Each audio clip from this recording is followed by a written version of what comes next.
I'm here today with Brad Lyons and Bruce Barkhauer, the co-authors of a new book called America's Sacred Sites, 50 Faithful Reflections on Our National Monuments and Historical Landmarks, just coming out from Chalice Press. Brad also co-authored America's Holy Ground, 61 Faithful Reflections on Our National Parks. A transplanted Oklahoman living in St. Louis, the former journalist now serves as president and publisher of Chalice Press. Bruce Barkhauer teaches generosity for a living. A noted speaker, educator, consultant, and writer, Bruce served as a parish pastor for 25 years before accepting a call to serve as the first minister for faith and giving for the Christian Church Disciples of Christ, a traditional mainline denomination headquartered in Indianapolis. So it's really a pleasure to have both of you here with us today.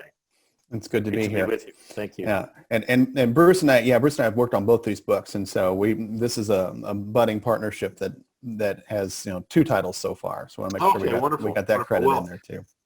I've only read the most recent one, but it's really wonderful. I really enjoyed it tremendously. I mean, just so many things that I didn't know, so many sites that I didn't realize were there and had the significance that they have. So I think we can talk about it more, but I know at least for me that was a great learning experience. Sure. So maybe each of you could just spend a little bit of time going a little bit more depth beyond what I did in the introduction in terms of what you do. Bruce, why don't you go first? Sure. Well, I do say that I teach generosity for a living. That's sort of the shorthand for the job that I have, and I think it's the greatest gig I've ever had. In more technical terms, I teach stewardship, and I teach the theology and biblical understanding of stewardship as a whole life expression. So when we talk about stewardship in the church, we tended to talk mostly about money, when in fact stewardship really impacts every dimension of our life. It involves care for the earth and the observation of Sabbath and self-care, care for the gospel as in sharing the faith that's in us. We're stewards of the many colored graces of God, says 1 Peter 4:10. And then, of course, the management of our financial and other assets. All of that's a part of stewardship. And so I teach that in congregations so that congregations have a better ability to resource the mission and ministry to which they've been called. I'm privileged to do that in a couple of our seminaries as well on an adjunct professor basis. And it's a great job. I absolutely love what I do. As Brian said, I'm Brad Lyons, the president and publisher at Chalice Press, which for more than 100 years has been the publishing house of what is now known as the Christian Church Disciples of Christ. So we've been providing the denominational resources for the denomination for more than a century. But in recent years, we've also begun to broaden out our audience and to reach out to Christians on the more progressive liberal side and working to spread that message of God's love and acceptance for all, and one that's hard to find sometimes in the marketplace. And so we've been working on that angle for a good 10, 15 years as we've worked our way into the conversation more and more. And we're beginning to see some real progress in terms of where our works are, where our authors are, and the impact that they're having on the larger conversation in the church. And so we're humbly proud of what we've been able to do. Well, I want to really put a plug in for what you've been doing, Brad, because it's been fantastic. I've really enjoyed, many of the books that have come out from Chalice Press. Thank you. All the anti-racism, all the other, there's several folks that I've interviewed recently that have written on the intersection between politics and religion. With the election coming up, obviously that's a very relevant topic. So I've been very pleased to be able to get to know some of your authors and see all the different, fine pieces of work that you guys have been producing. Yeah, I like to say that, we don't produce the ideas. We just find the authors who have the ideas and we help share that out. And so that's the greatest part of my job, is getting to work with these incredibly inspiring, wise, faithful, passionate people and to get to be just a little part of what they do to change the world. So why don't we dive into the 2 books, that you guys have written? Tell us the story of, how the first one happened and how the second one happened. Bruce, it was your back porch. You want to start? Well, Brad was traveling and used our home as sort of an Airbnb on his way, a place to couch surf as he was heading to or from an event. Now I don't remember which way you were going. I was heading home. Yeah. And stayed at our home. It was a good stopping point for him on his way back to St. Louis, and we had a conversation on the back deck. They make this somewhat caramel-colored liquid very close to where I live in Kentucky, and we shared a little of that and had a conversation on our back deck, and I talked about a sabbatical I had done several years earlier, the idea of rediscovering the awe of God in nature. And I had hoped out of that would come some kind of a publication, a devotional guide or something with pictures I had taken. I went to a bunch of the national parks. It was just a wonderful experience. It was funded by the Eli Lilly Corporation. So it was really done. Their endowment, the Lilly Foundation, was doing clergy renewal grants at the time. So that's where this sort of came from. And we started talking about our mutual love for the national parks. What a great treasure they are, that belong to us, as it's been said, America's best idea, right, to preserve these wonderful sites that were seen as wonderful long before we came along. Many of these were sacred sites by native peoples who first lived here and saw the wonder and beauty and mystery that surrounded them, and they preserved them in their own cultural way. And then fortunately we had wisdom somewhere along the way to do the same thing, and to preserve their beauty as a legacy for our children and grandchildren and generations beyond. And we just share this passion for these parks and their preservation and the wonder and beauty that's there. And, Brad said, there might be a book there. Let's talk about this. And 2 years later, and I don't know how many spreadsheets of, ways in which we might go about this conversation, a meeting in Kansas City of all places, where we sat on a bench along the canal there and tried to kind of finish up what the shape and form of the book might look like. The first book was born. So Brad, I'll let you add to that. Yeah. So the original thought we had was, we can do these little 250, 500 word devotionals. And, we'll just hit the most popular ones, and it'll be a small little saddle stitch kind of thing, and, $5, whatnot. And so I get back and I start talking to one of my coworkers, and she says, well, we might be able to do more with this than we're thinking here. What would happen if we really took this to the limit and did color photos and kept, digging into it? And then we came to the realization that the National Park Service, their photos are public domain, which means that anybody can use them for any purpose. And there are only hundreds of thousands of photos, and they have them on a database that became basically my go-to website during the winter of 2018-19 when I was starting to pull photos. So we made the decision that we were going to pull, we had stock photos where Bruce and I didn't have our own photos. But we also decided that we were going to do all the national parks. At that point, there were 61.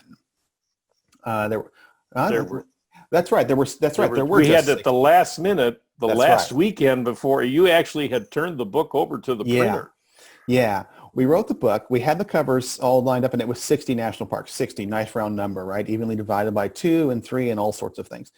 And then during the government shutdown of 2019, part of the negotiation to end that was to create Indiana Dunes National Park up along Lake Michigan. And so literally the book is at the printer, and I say we have a choice to make here. We go with a book that is already outdated, or we update it on the fly. We updated on the fly. And so wow. I like to say we're the first book that had 61 national parks. I don't know if it's true or not, but I know I'm not close enough. That's right. I'm in with that. I think that's good. And then later in 2019, right around Christmas time, White Sands National Park was created. And so, our book was up to date for a full 6 months. But we turned around and we wrote an entry, and it's available on our website, americasholyground.com. So for folks who want to get that 60-second entry, it's a free download on the website. But it was such a labor of love to sit down and write these. We decided that we would do 3/4 of them. We would have a 750 word entry. And so that turned into 3 pages with 4 pages with photos, so one full page photo and then several smaller ones. And then for the 15 or so national parks that didn't get as much visitation, we gave them 250 words. And so most of the park entries are good, beefy, long ones. The other ones are exercises in writing tight. And so Bruce and I divvied those up. We kind of had like a fantasy draft. We said, okay, which ones have you been to? Which ones have you been to? Okay, so then who divvies these up? And so we literally sat there with a spreadsheet on a Zoom call back before Zoom was cool and divvied them up. And so I spent, the summer, I'd go out and I'd spend 3-4 hours writing one of these entries and be done with it. And Bruce would send one over and we'd edit, we'd go back and forth and it all came together. And we're just delighted with the way that Holy Ground came together. And then we went, well, there's a second book here. So the new book, Sacred Sites, focuses on National Park Service units that are not national parks. There's about 420 roughly National Park Service units of all kinds: national monuments, historic sites, battlefields, trails, riverways, and so and there's one in every state. And so we set the goal, well, let's do one in every state. And so we divvied those up and figured out who wanted to write what. And so that's how Sacred Sites was born. In the beginning of America's Holy Ground, one of the subtitles is, "Where's Mount Rushmore?" Because we knew people would say, well, Mount Rushmore is a national park. Well, it's not a national park. It's a national monument. And, people, there's a gray line in a lot of people's memories of what is and is not. Oh, sure. And so we knew that Sacred Sites was going to have a much larger field to work with. That said, it was more challenging because some of the places Bruce and I had never heard of. And, if you're going to write about New Hampshire, you're pretty much going to write about St. Gaudens because it's the most substantive park there. And so we divvied those up and did a lot of research in the second book. Actually, I think I learned more from the second book than I did from the first book because I had to really dig a lot deeper on my research to find some of what we were looking for. The research was the fun part, really, yeah. For me, and learning, continuing to learn, both with the parks and then with the national monuments and sacred sites material. What a rich country we live in. What rich history, what interesting narratives, what challenging moments we have where we've looked at ourselves and said we are not who we want to be. Looked at ourselves and said we need a course correction. And so all of that, I think, is really, it's a beautiful part of this. And one of the things that I love about the book is that most people can't tell what Brad wrote and what I wrote. That was a serendipitous surprise in terms of the style of our writing. Really, in the first book, other than the introduction, the only thing that we wrote together, and we wrote that in pieces, the only thing we wrote together was the compromise part, Indiana Tunes, because we had a couple of hours. Quite literally, Brad said, "Okay, I've got by 6 o'clock tonight. I have to have photos, and I have to have, And so we wrote it together on the phone and on Zoom, essentially. And then I just think as people read it, it really is hard to tell where Brad picks up and I leave off. I think that's been a rich surprise for me in how this fit. So speaking of the state of our country, we have a big election coming up. I'd love for each of you to just comment a little bit about your views of the state of our country. Well, okay, so I'm going to use Sacred Sites as a pivot on this one. When we wrote Holy Ground, we stayed pretty much apolitical. We did make commentary on things like climate change because climate change affects national parks, no question. But when we shifted around to Sacred Sites, we knew that some of the locations that we now had available to write about did have social justice undercurrents to them. And so we were very intentional when we picked Harriet Tubman Underground Railroad National, I forget exactly which one it is, but in Maryland, where Harriet Tubman was running escaping slaves. I was lucky to get to write George Washington Carver, who was born a slave in Southwest Missouri and became one of America's foremost scientists, and noted for his agricultural gifts. So we knew we were going to have this opportunity to make more commentaries on the state of our world. We still try to keep it fairly nonpartisan, but we do have a certain social justice bent to it. Bruce and I both look at the world through a very similar lens and see the challenges that our country is facing right now. So we do take on racism in our country's history with its poor race relations. We talk about the economic injustices. Bruce, you did Pullman, and you can talk about that one. Well, Pullman and of course the Montgomery to Selma to Montgomery National Historic Trail is a reminder that we have been here before and that we have unfinished work. I think, if you want to talk about it from a political perspective, I think what we see in the country is that we've done some work, but we are far from complete in the work that we need to do. Mm-hmm. And so, again, I'm one of those who believes if history is prologue, right? That this is all a part of the same seamless story, and that if you don't learn from it, you're condemned to repeat it. And so there's things we can learn here. There's some, there are some markers here that can guide us through this somewhat turbulent time we're in. Mm-hmm. And so I think that's another value of the book, and looking at where we have been, and we can celebrate, wow, we have come a long way. There are lots of things that are different, but there are also things that remain the same. They just look different. Mm-hmm. Voter suppression still continues. And I think it's important that we name that. It's important that we talk about that, and we can use Jim Crow of the South as a way to understand what the new Jim Crow looks like, and that this still happens.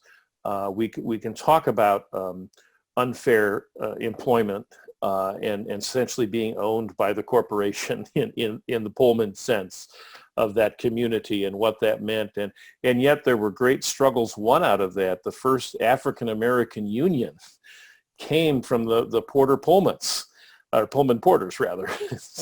Haven't had quite enough coffee yet.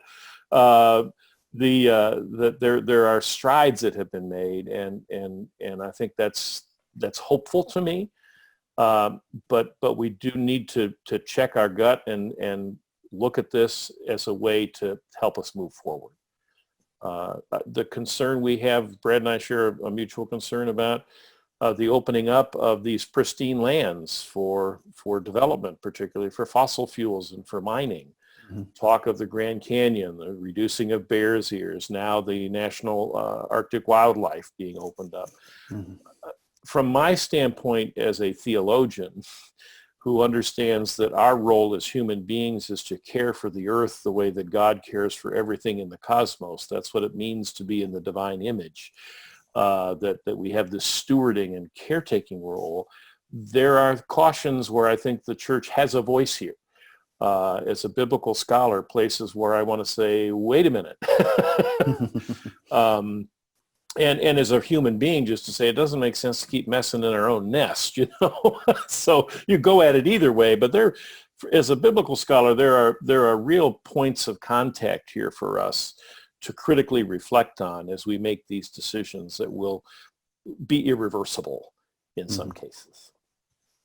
Well, I'm glad you raised the example about Pullman, because that was particularly poignant to me. I grew up in Illinois and kind of had a vague recollection of that whole story, but being able to revisit through your telling of it and all the different things. Oh wow, I didn't even realize or didn't remember from that was really kind of eye-opening for me and a great read.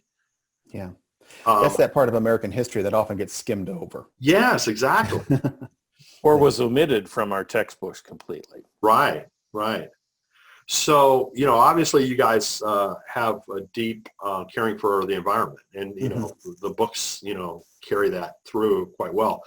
From a policy perspective, let's say we're past the election and there's, whoever is in charge is in charge. What are the most, important environmental things that you would like to see happen? A reduction in greenhouse gas emissions, clearly. I mean, get back with the Paris Accords and get in line with the rest of the world. You know, with my Oklahoma roots, I know the stories from a few years ago when there were human-made earthquakes rattling Oklahoma because of wastewater injection as a result of natural gas drilling. You know, the petroleum companies were literally breaking the earth. And so, I want to see some serious reductions of wastewater and fracking, because not only, I mean, we're sucking resources from the ground that are creating carbon emissions, but at the same time, we're breaking what's below us. To me, those would be the two real key ones. Yeah, Bruce, what would you? Yeah, I again, and it's a stewardship issue, but yeah, the caretaking of the environment. I want clean water and clean air and tillable soil for my great-grandchildren, who I may or may not meet. But that's very important to me, and policy here. Business and in the environment do not have to be in conflict with one another. This is one of the great misnomers, and it's presented to us as a yes or no option. And I think that's unfortunate. I think it's mythology, and it's bad mythology to say that you can't do things that promote business and promote the environment and create jobs. And that's the kind of forward-looking policy that I would like to see. It doesn't have to be one or the other, which current policymakers seem to want to cast it as. If you're for the environment, you're against jobs. You hate corporate America. Well, I don't hate corporate America, and I want there to be good paying jobs for everyone. But I also don't want the water to burn when I turn on the spigot. Yeah. And I don't think that's, an unreasonable request. Bruce, you do talk about the job creation, and yeah, that's one of the things that has just baffled me. It's clear why the party line has been told that the petroleum industry drives the American economy, because it does. There's no denying that. But successful companies, successful countries have made that pivot and have invested in their future. And so, I think about the space program, which realistically did not have much of an obvious gain for most Americans, because only a couple of dozen of us got to go to space, the gains weren't obvious, but hundreds of thousands of jobs, technological advances that have made the world so much better. There was a vision there that was broader than the immediate need. And that's where we need to be thinking as a country, as a policy, where our leaders need to be looking at what America is going to look like in 2040, not in 2021, because we are so short-sighted that we can't see past the current election cycle. And if we're not investing in environmentally safe practices and development in technology, we're just shooting ourselves in the foot. And the technologies build on themselves. You're Sure. Absolutely right. The moonshot gave us Tang and Velcro. I mean, come on. But beyond that, obviously, the necessity being the mother of invention, as they had to create new technologies to adapt to the new understandings. That fed industry after industry and enriched our lives in lots of ways. Yeah. And surely the quest in solar and wind and tidal energies, these things will do the same kind of thing. Yeah. If we really invest in them. Yeah. I mean, the space program gave us, my iPhone has way more memory than the Apollo landing modules. You look back at movies like Hidden Figures, and you see just how those were incredibly complicated machines, and yet they have the memory size smaller than a JPEG that I would text to Bruce of a national park. It's crazy to think how much we've advanced, and that's part of that is just forward-looking companies and forward-looking governmental policies here in the United States, in Europe, in China, elsewhere. So we've all got to be looking forward on that. But it is just that one shared planet, and we all need to be getting on board with regulating carbon emissions and finding ways to continue our standard of living in a way that's more environmentally sustainable. So all of us kind of deal with the religious sector, in various ways. Mm-hmm. What kind of recommendations do you have for religious leaders to say and to do leading up to the election? Have courage. Yeah, I think that Brad kind of sums it up. You have to be able to speak authentically from what you know to be true, from your own understanding. And it's going to fall out where it does. My caution to the church has always been, don't get too close to the seats of power. That the church's best role is to be the nation's conscience, which it can't do from inside the halls of government. It needs to be outside and be able to exert pressure from the outside and raise challenges and concerns as a disinterested party relative to having power, authority, and control. And the church has struggled mightily with this for 2,000 years. It has gotten it wrong a lot more than it's gotten it right. But I do think that that's important, and it's one of the places where I embrace Chalice Press and its preserving of the mainline prophetic voice that really saw its most significant contribution to societal change in the last century. That there were all kinds of voices, whether it was the Niebers or there's a long list of folks that we could go to. The social principles of Jesus, all of these wonderful texts that formed mainline Protestant thinking that allowed it to stay back somewhat from the seats of power and say, no, this is a problem and it needs to change. And I think that's the rightful voice of the church, as well as to say, hey, you're doing this thing really well and we really celebrate that and we think that's the right thing to do. Which we've not always done that. We've always been more quick to criticize than to celebrate. And I think the church's role is to do both and to lift up what is in the interest of the common good. This is where the invested power loses its sight. This is whether it's corporate America or the Senate floor or the Oval Office. Invested power can lose its sight for understanding what is in the common good interest as opposed to a particular group or partisan or narrow ideologies good. And the church needs to lift up the common good. That's the great gift of theology done well. I truly think that most people believe their faith makes the world a better place. I truly believe that. But I also think that we get theologically lazy and we don't think through the consequences of our particular points of view. And I think that spans the whole spectrum in terms of how we think about our faith, our values, what it is that we hold dear. There are so many contradictions in some of the political statements that we tend to turn a blind eye to and just ignore because it's not convenient. And so what I would say to the religious leaders is be thinking about what you say and say it carefully and make sure you understand what it is you're implying, what the trickle down on that is, and be willing to be held accountable.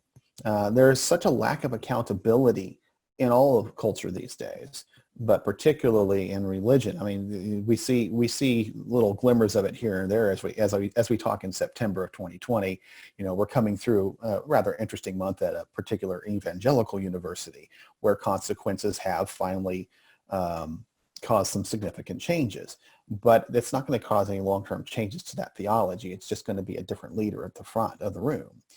And so one of the things that I like to think that Chalice Press is doing is that we're providing some resources for our leaders out there to be thinking about some different voices, to be hearing from some different people with different points of view in a way that will make them re-examine what their values are and why they do what they do.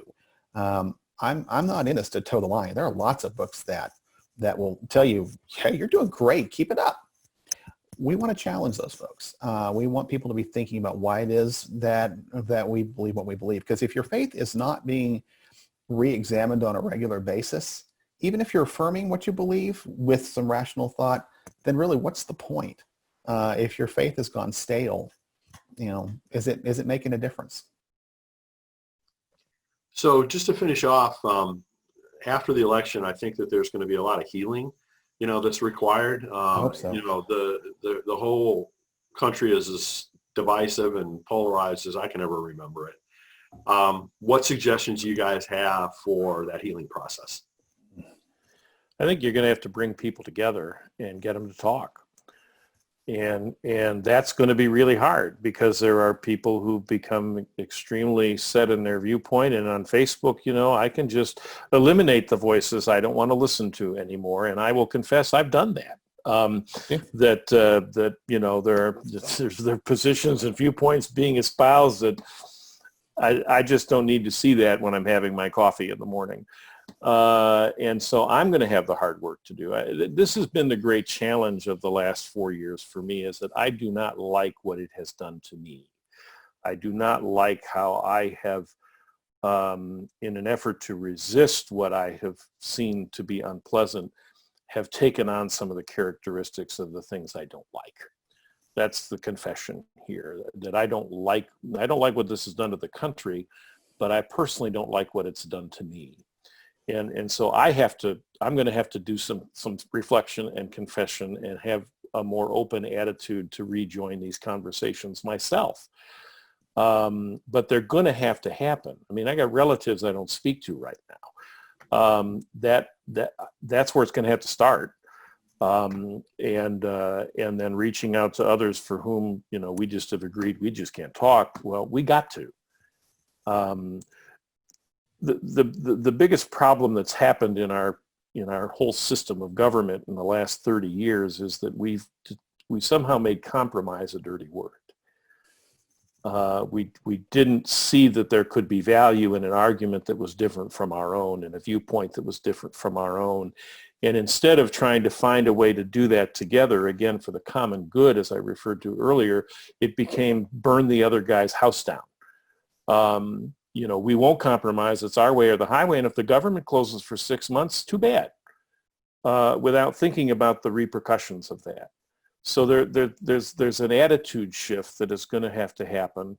There's going to have to be some genuine confession and repentance to think theologically about this.